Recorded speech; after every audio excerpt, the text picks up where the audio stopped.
ఏమండి, నాకు 20,000 రూపాయల చీర కావాలండి. మా మా ఊరు వెళ్తున్నాను. మా మా వాళ్ళ పెళ్ళి ఉంది, వెళ్ళాలండి. చీర కొనిస్తారా లేదా? నేను అందరిలో హై లెవెల్లో ఉండాలండి, బాగుండాలండి అందరికంటే. మీరు కొనిస్తారా లేదా? అప్పు చేసైనా కొనివ్వండి నాకు. అమ్మా నిజమేనమ్మా, కొనిస్తాము.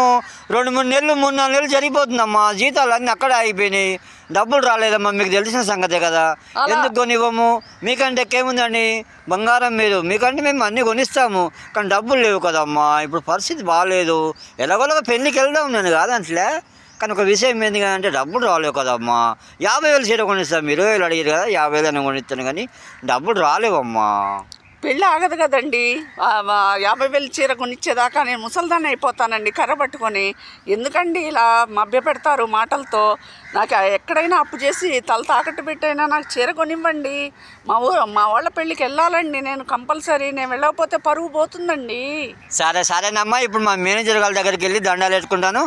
సార్, మాకు ఇప్పుడు 50,000 రూపాయలు కావాలండి. మా వాళ్ళు ఇంట్లో ఉండే వాళ్ళ తమ్ముని పెళ్ళి ఉందంట, పట్టు చీరలు అవి అన్నీ కొనమంటున్నారు. మా జీతాలు ఒక 50,000 నేను లెక్కల తర్వాత చూసుకుందాం సార్ అని అడిగి ప్రాధాన్యపడి తీసుకొస్తానమ్మా. మీరేం బాధపడకండి.